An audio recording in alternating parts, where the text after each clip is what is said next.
Thank you for joining us back here on Just Conspiracy, where we just wish to conspire to bring heaven down to earth. The only way we're ever going to do this is if we can uphold the law of heaven here on the physical plane.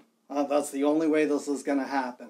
In the last episode, we talked about the red-blooded, communist-fighting, all-American Henry Rameau, who went over and served his country in the war, comes back, creates a big family, and then his wife Josephine runs away with all the trust documents, with all of the assets, in hopes to steal everything from him for some reason.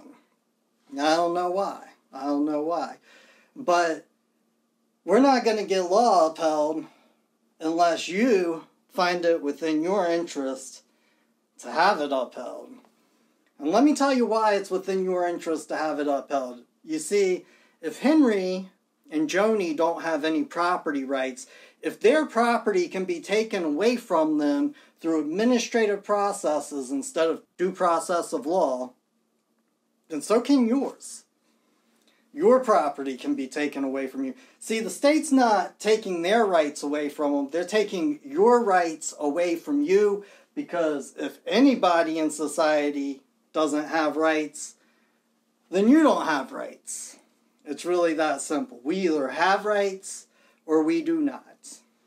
Now, let's think about this for a minute, because we've also been talking about the Constitution and how the Constitution is an express trust, and there's trust fraud going on in Henry's case, and most of us feel like the Constitution has been frauded. And if we can't understand how fraud works, then we won't know how to catch it.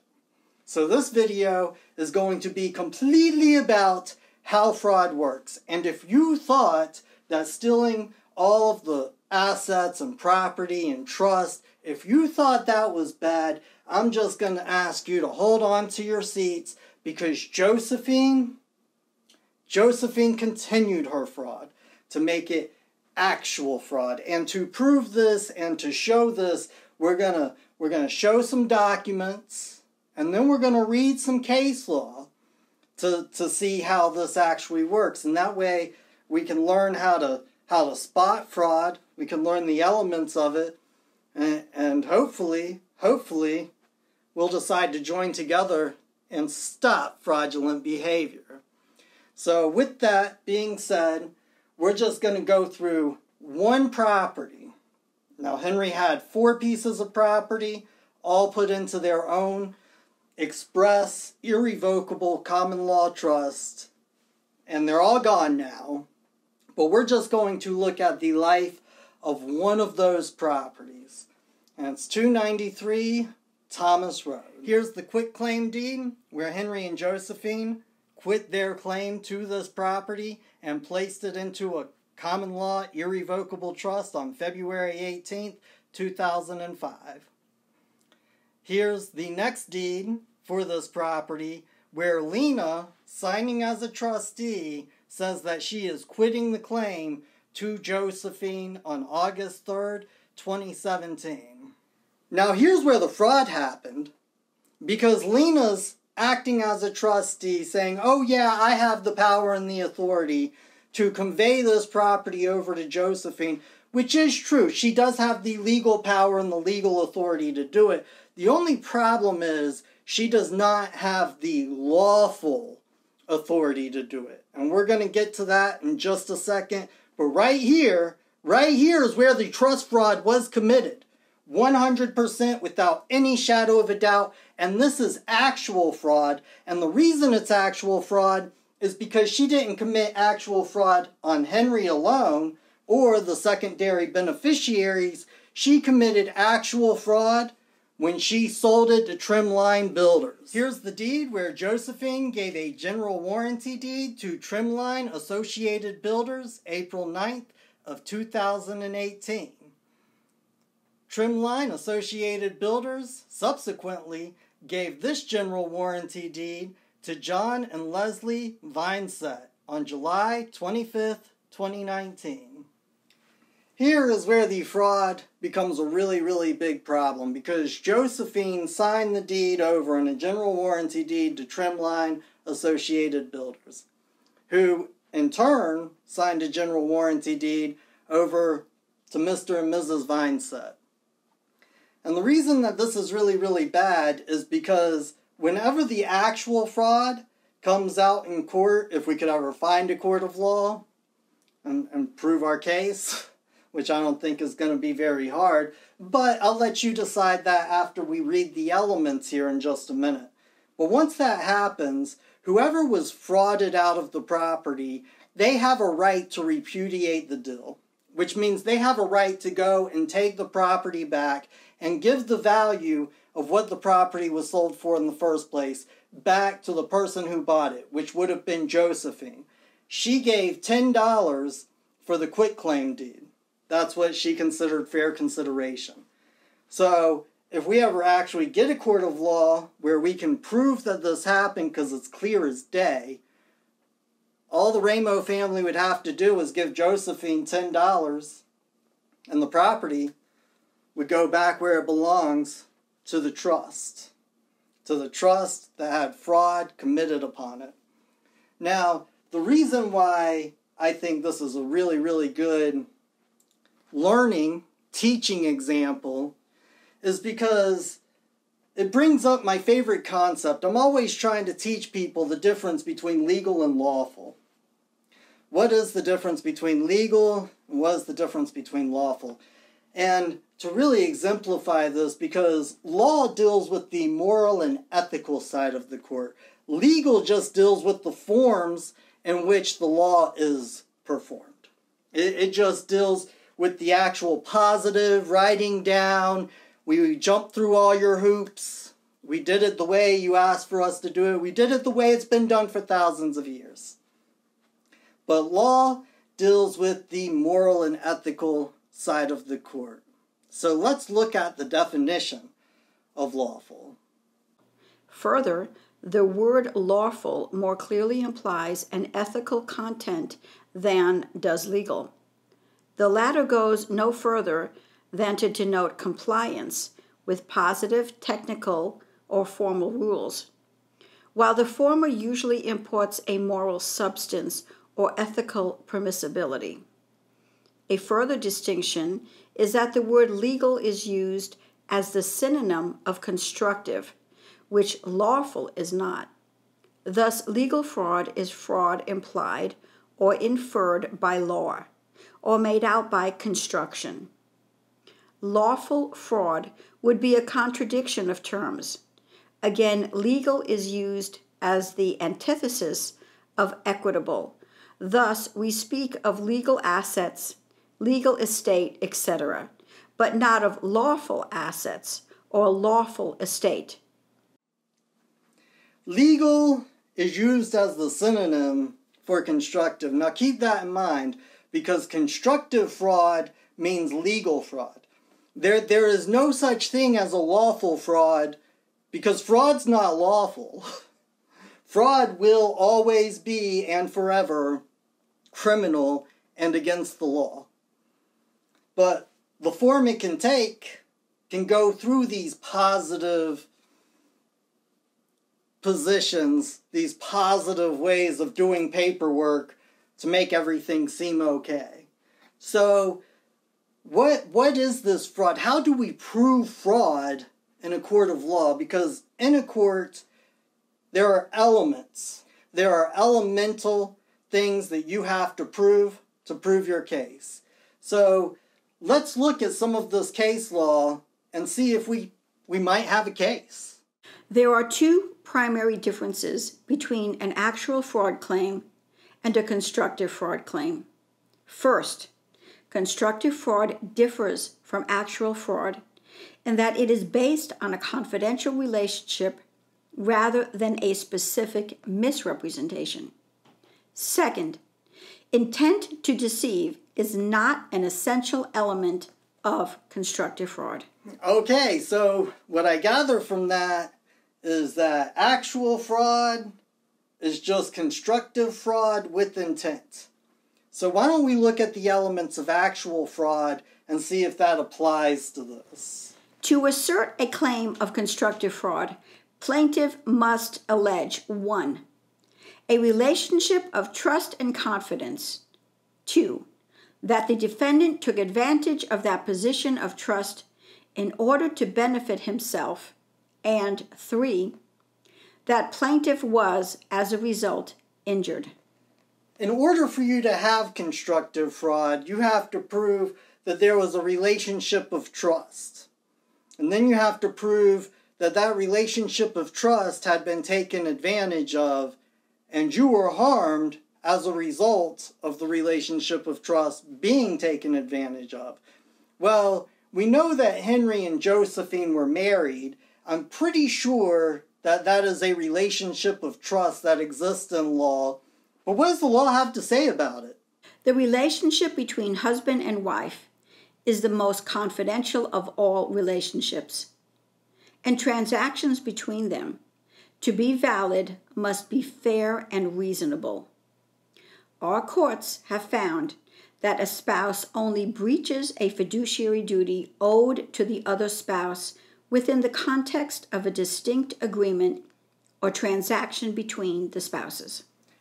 The relationship that is created through marriage, through holy matrimony, is the most sacred relationship in law. It is the most sacred relationship in law. Now, that's obvious, right?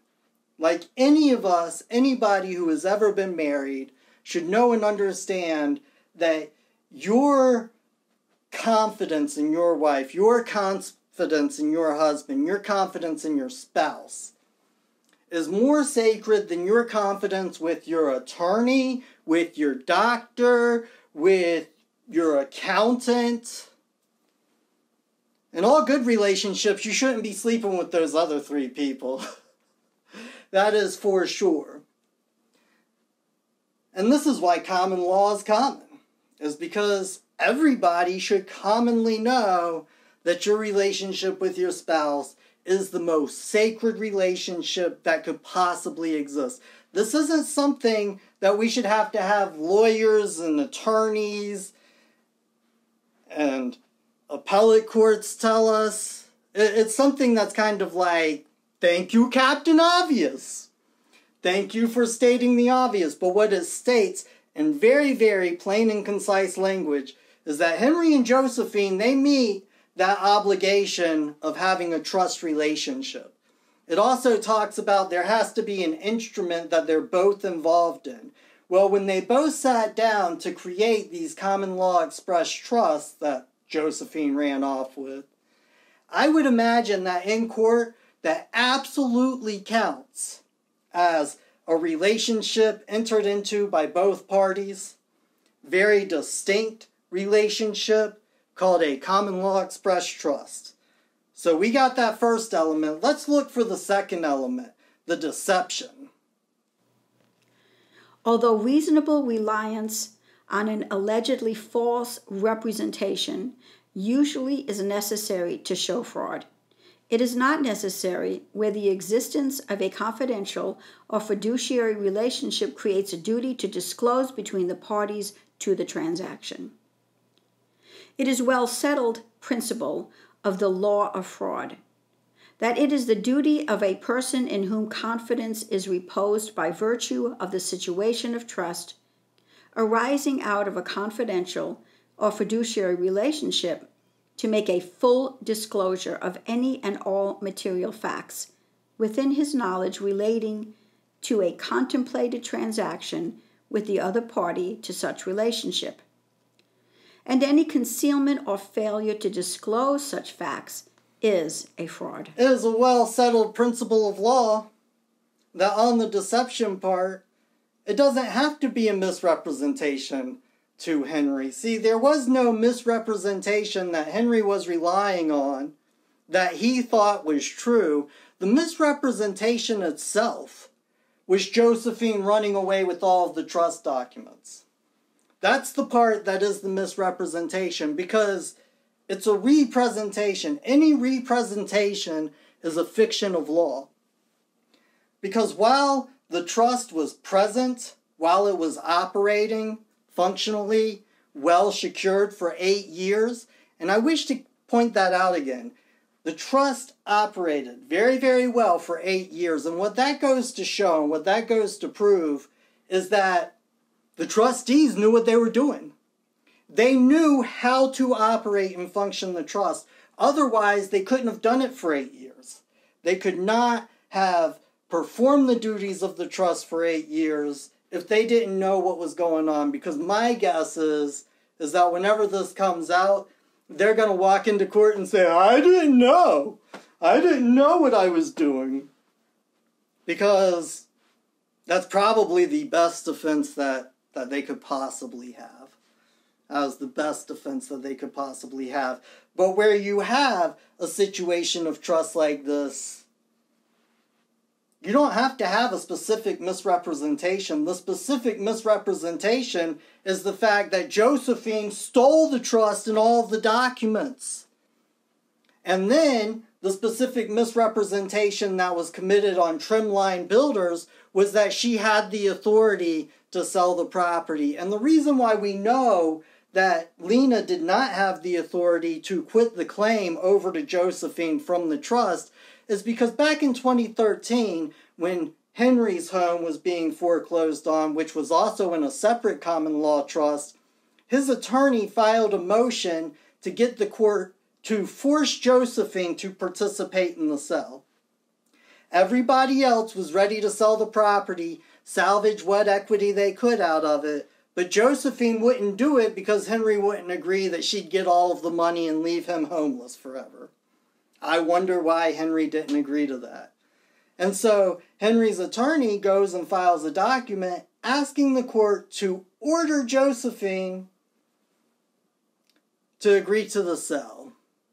And she still didn't do it. So if a court, through its administrative process, can't force one party to agree to the sale, and Josephine had to agree to the sale, then obviously Henry would have to be a party to agree to the sale or to the distribution, to the quitclaim deed that was executed in 2017. And because of this, because the trust still owns title to that property, it's a fraud committed on Trimline Associated Builders, and it's a fraud that Trimline Associated Builders unwittingly passed on to the Vinesets. But that's only if we have property rights here in America, because right now, everything has been taken away from the Ramo family administratively and without law. So we have Josephine running away with all of the documents, misrepresenting her lawful right to sell that property over to Trimline Builders. Now, all we have to do is have intent. All we have to do is prove intent. And my guess is if you don't believe in that intent right now, as soon as Josephine gets up on the stand, we can prove it, but who do we got to prove it to? Whether allegedly fraudulent representations or concealments were calculated or intended to deceive are questions of fact, generally left to the jury if the circumstances could demonstrate fraudulent intent. Whether the intent is there or is not there, it's not a question for the judge to answer. It's a question for the jury, because over here in America, we don't trust government, which is why we have juries. And it's not just Henry's right to get his property back. It's not just Joni's right to get the property back into the hands of the trust that Henry was frauded out of. It's your right to have your property secured. It's your right to have rights that you can uphold in a court of law. And it's an answer that only a jury can decide, because Josephine has the right to be judged by a jury. when somebody makes a accusation against you for a real crime like actual fraud, because it's a real crime, you have the right to be judged by 12 people and not one. A judicial officer does not have the power and authority to acquit you of the crime of actual fraud.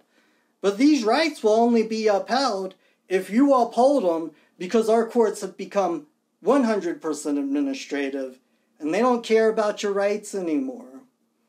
And let's just see how complex fraud can be, because they got case law on this too. Fraud, actual and constructive, is so varied in form, many courts have refused to precisely define it, lest the definition itself be turned into an avenue of escape by the crafty and unscrupulous.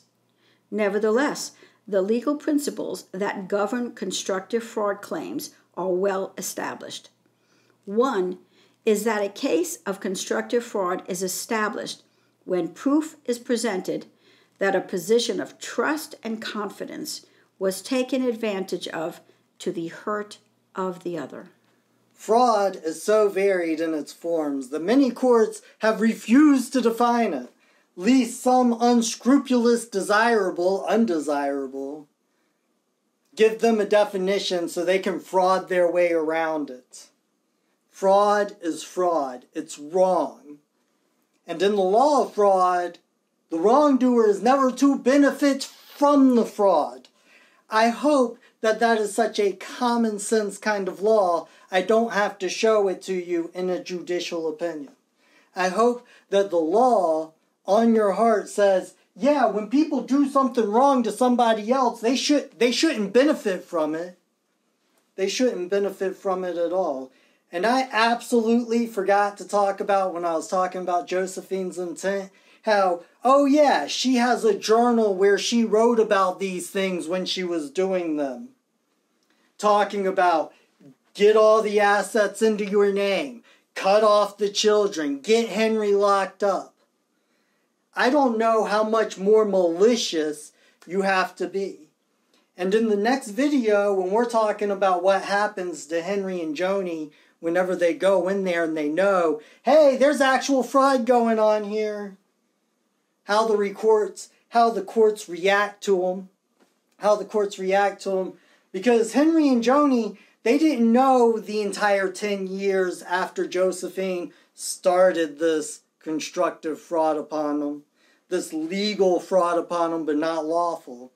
They didn't know to go into court and say, hey, she committed constructive fraud because she left with these documents and I have a right to have them perform the contractual obligations that they said they were going to perform. So, hey, court, will you order them to stop their breach of fiduciary duty? See, they didn't understand those things.